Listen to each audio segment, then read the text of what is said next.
और हम भी राहुल गांधी को ये कहना चाहते हैं कि हमारे वैचारिक मतभेद होंगे, हमारे राजनीतिक मतभेद होंगे, लेकिन तुम्हारे गिरेबान तक अगर कोई हाथ डालेगा तो वो हाथ को काटने की ताकत मजलिस इत्तेहादुल मुस्लिमीन के अंदर है। क्योंकि आज अगर वो राहुल गांधी तक पहुंच सकते हैं तो कल वो मेरे ख्याल बैरिस्टर असदुद्दीन अवैसी तक भी पहुंचने की हिम्मत रख सकते हैं। एक जवान बच्ची की इज्जत लूटी जाती है और रातों रात अगर उसके बॉडी को वहीं पर पुलिस की निगरानी के अंदर पुलिस के हाथों अगर उसे जलाया जाता है तो सोचिए उसके परिवार की पीड़ा, सोचिए उसके माँ बाप, उसके घर वालों की क्या हालत होगी। ये एक बच्ची जिसका अंतिम संस्कार भी उनकी मौजूदगी में नहीं कराया गया। ये अगर हुंडा राज नहीं है तो क्या है?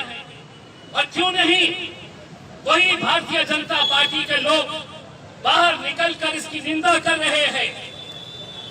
क्यों नहीं वो लोग भी इस तरह का अपना गुस्सा जता रहे हैं? ये महज 40-50 लोग अगर हम यहाँ पर इकट्ठा हुए हैं तो सिर्फ इसलिए कि कल जब हमें परमिशन दी गई तो हमें बताया गया कि 20 लोग से ज्यादा नहीं रहने चाहिए, 30 लोग से ज्यादा नहीं रहने चाहिए। हम भी अगर चाहे तो आज औरंगाबाद शहर के तमाम जाति, धर्म और मजहब के लोग सड़कों के ऊपर निकल कर आएंगे। अगर इसी तरह की जुल्म और ज्यादतियां चलती रही तो हमारी भी बर्दाश्त करने की एक सीमा है। हम भी एक हद तक बर्दाश्त करेंगे, लेकिन जिस दिन हमारी बर्दाश्त करने की सीमा खत्म हो जाएगी तब हम भी सड़कों के ऊपर निकल आएंगे। जब हम देखेंगे कि जो कानून जिसकी जिम्मेदारी है रक्षा करना, अगर वही भक्षक हो जाएगा तो कहीं ना कहीं ये जनता को, समाज को सड़कों के ऊपर आना पड़ेगा।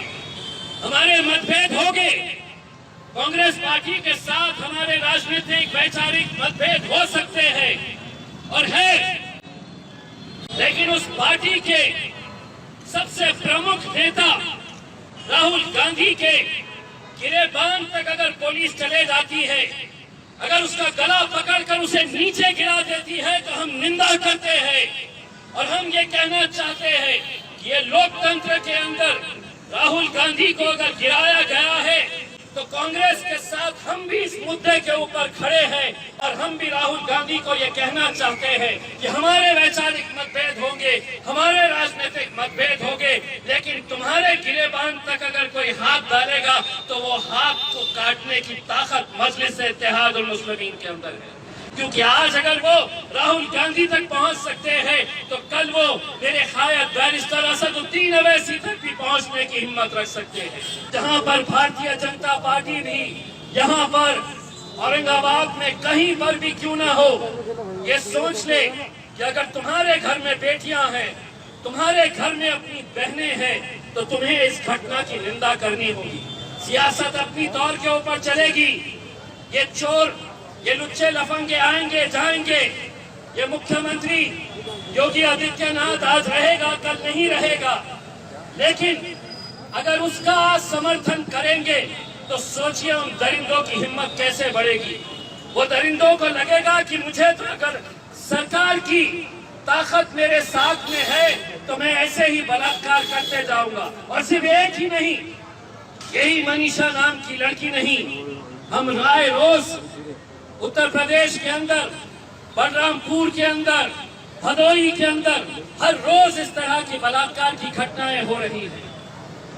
लेकिन अगर इनकी निंदा नहीं की गई, अगर योगी आदित्यनाथ को वहां से हटाया नहीं गया तो हम तो ये समझेंगे कि इन बलात्कारियों का समर्थन इस मुल्क के वजीर आजम नरेंद्र मोदी और अमित शाह भी कर रहे हैं। इन दरिंदों की हिमायत वो लोग भी कर रहे हैं। कहाँ है वो स्मृति ईरानी जिसने आजम खान के एक जुमले के ऊपर लोकसभा के अंदर इतना हंगामा खड़ा कर दिया था? अगर तू महिला है तो तुझे बाहर निकलकर इस बच्ची के दरिंदे जितने भी थे इनके खिलाफ बोलना पड़ेगा। अगर तुम नहीं बोलेंगे तो अगले अधिवेशन के अंदर तुम्हें हमारा भी सामना करना पड़ेगा।